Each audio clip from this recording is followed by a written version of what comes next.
am hitting record under video. We are looking at a wonderful red background, and we are talking about sovereign nationalism versus state sovereignty and the differences between federation and confederation. So, here I am. Ha ha ha. We don't need no video. This is audio. This is our audio. We'll extract the audio. Yes. Anyway, put it down. Okay, down. Done. Throughout every interaction between one entity and another, there's a hierarchy. Whether you agree with it or not. This is like natural law. The way things naturally operate. The baseline pattern of the norm. The norm is consisted of the average bulk of those within those entities. So, federal and state governments, all governments overall, governance in general follows a hierarchy, which follows natural law. How that's dictated specifies differentiation between one and another. So, federal to state to personal is basically like a pack or a family unit. We're talking about in the U.S. particularly, but not exclusive to the U.S. We have, say, one parent or another parent or both parents, however they find themselves, and between themselves is their own thing. But there's going to be a superior authority, the ultimate authority that bears the ultimate responsibility for all decisions, all actions, everything that happens within that house, the bubble of that containment unit, from that person or entity down. So, children do their thing. They fall into a lane that's basically a compromise of like a child of 5 years old does not have the same authority, cognition, experience, or consequences as someone that is, say, 38 and a parent over that child, right? They birthed that child, and okay, you are on a progression stage from low autonomy, low responsibility, low delegation, low everything, to more as you're able to adapt and have higher functionality. You're able to function within those realms on those specific tasks and responsibility over time. As you mature, you gain more.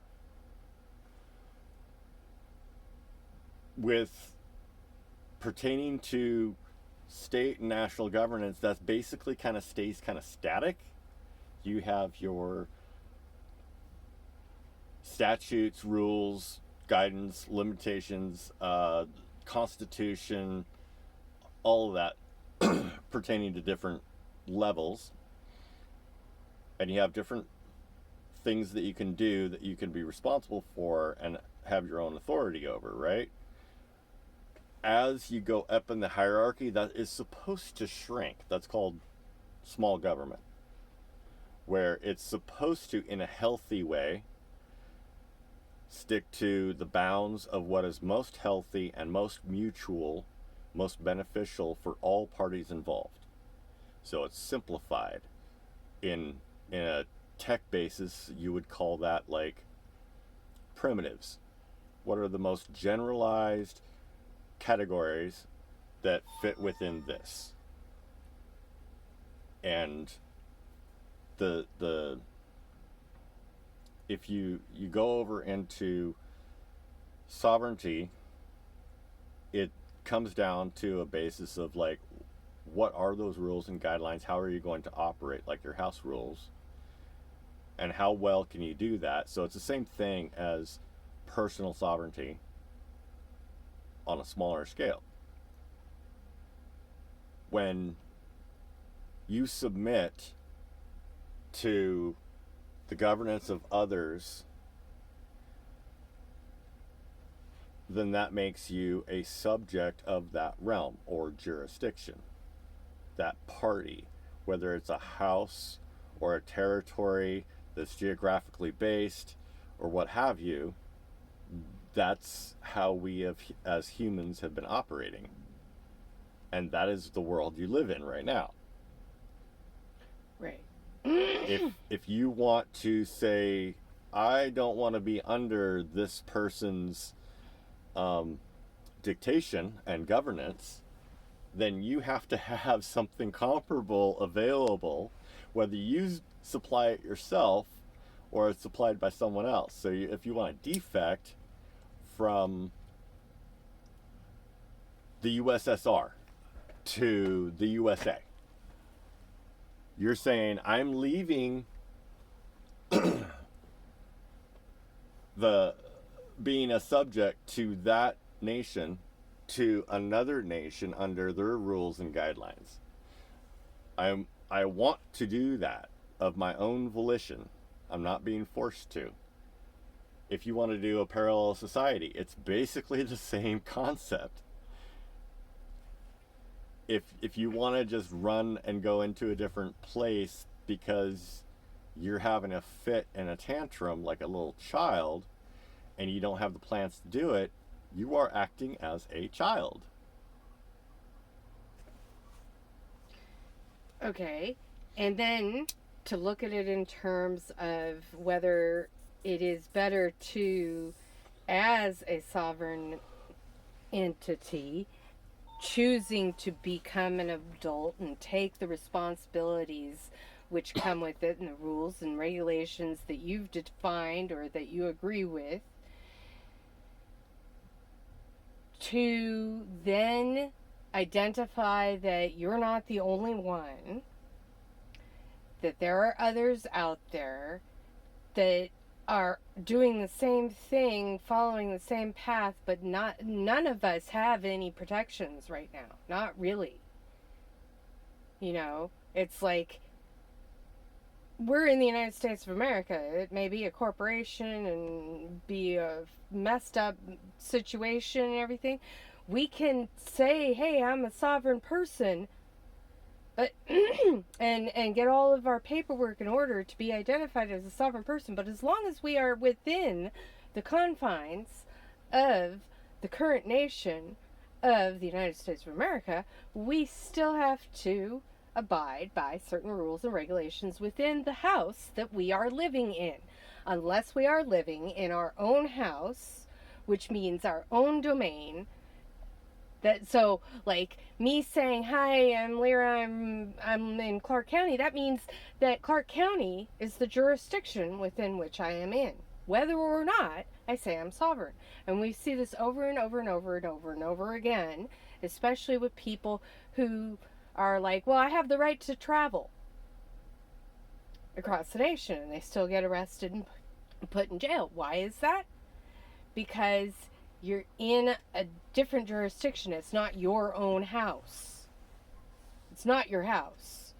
So how do we create a situation where all of these individuals are agreeing that they want to be outside of this corporate America, being sovereign, identifying as national sovereigns or state sovereign, which also has its own complexity of issues?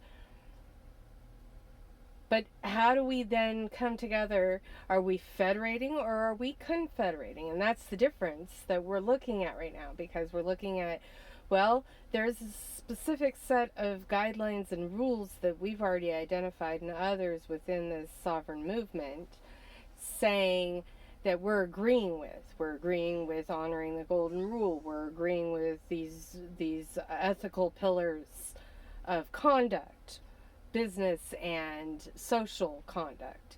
How do we then create a entity outside of the corporate America to protect all of those who want to secede from the current regime. What sticks in my head is the fundamentals of this or that, and what we're talking about is basically, what do you believe, and how does that measure out? Say you're taking a poll. Do you agree with this or disagree for long term? Do you operate this way in your life, in your home, at work? Just, do you do this? Do you align with that under within what kind of realm? And once you have a reading on that poll, you're able to establish essentially a boundary line of a bubble or a sphere outward from super strong, super aligned with everybody, like this is common sense, reestablishing that bubble of common sense into those different realms. And this is just where we align. The large majority of us align in this way at home. The large majority of us align this way when we're out and about interacting with others, just in a social space, and it doesn't matter where it is. If we're in a professional sense doing work for this type of specific purpose, what do we align on? And how pragmatic is it? We already know with like triangulation of pinpointing something specific, like on a map, you can ping multiple cell phone towers and map out exactly the center of that. The more points you have, the more accurate it can be, generally speaking, right? So shouldn't that be considered somewhat common sense in today's era in establishing what people make excuses of? Well, we don't know this. Let's fill those gaps and just move forward. Is it healthy? Is it generative? Is it those things within the short term or long term or midterm? And if we can align on the large majorities that are based in what is healthy for all parties, or beneficial for all parties, while still not being a detriment to others, that should be established as a common norm, should be common sense. That should be our basic fundamental of governance. And it seems like ego and degrees of severity, all the way over to the extreme side of someone that belongs in an asylum, has interfered with our ability to engage with each other and operate with each other in productive fashions, like the gig economy, the employment economy, whether you're an employee or an independent contractor. That, like, these basic fundamentals of how to engage with people, we've got a bunch of Karens throwing monkey wrenches in the way, and the large majority of the people that we've been talking with that have great ideas just want to talk rather than do anything about it, or even take a little bit of time out of their day or week or month to say, hey, let's sit down and find our actual alignments and stick with that going forward, so we can move forward helping each other gain traction rather than bitch and moan like little children wearing diapers that can't even hold our own bowels or control our own faculties, also akin to a Karen. Well, okay.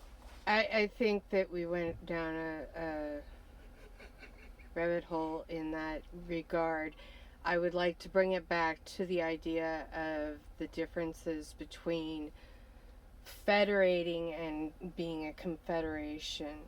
So in the model we currently have, there's a federation that's oversight over a confederacy of states.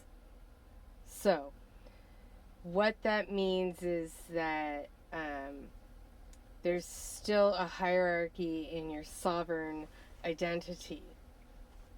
When you go as a state sovereign individual, you're within the confines of that state, but still the nation federation documentation applies to you. Right. It's like federation versus confederation. How aligned are you? Right. How expansive is that common base of alignment, that peace bubble, before you get to a divergence? The more aligned you are across a wide base, the closer you are to like an actual federation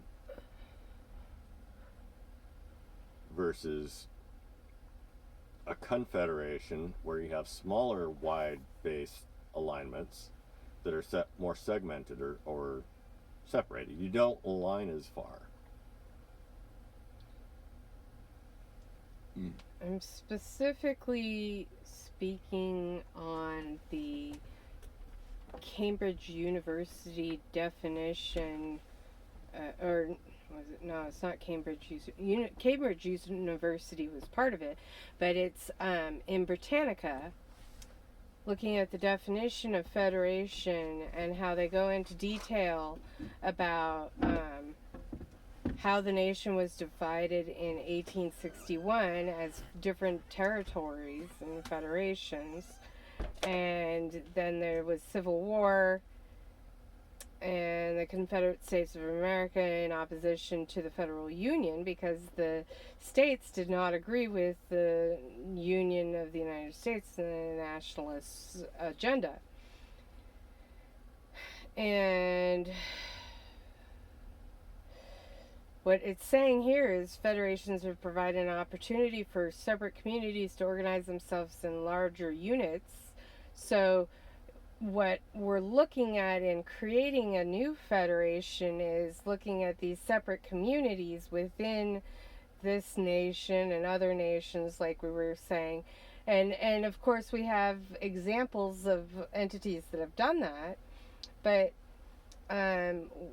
the way we can do this is by using what's already available here in creating a new federation that enables for a better representation of the individuals within a sovereign identity.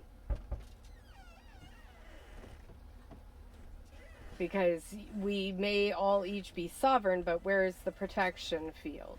How do we maintain that sovereignty in a world that is corporate America or whatever, you know? And the way we're looking at this is saying, all right, well, if everybody comes to the table, we all identify these standard protocols and measures, and we're all in agreement with that, that then builds a federation of action which encompasses all of the sectors of society outside of a corporate situation, removing ourselves from that, like the sovereign Squamish government with Marcia and stuff like that. Well, there's the sovereign Squamish government, and then there could be another one out there, or multiple sovereign governments out there that we connect with in building a federation model that includes them all. So there are separate entities, and then our federation of agreements. Okay. I'm gonna go grab this back.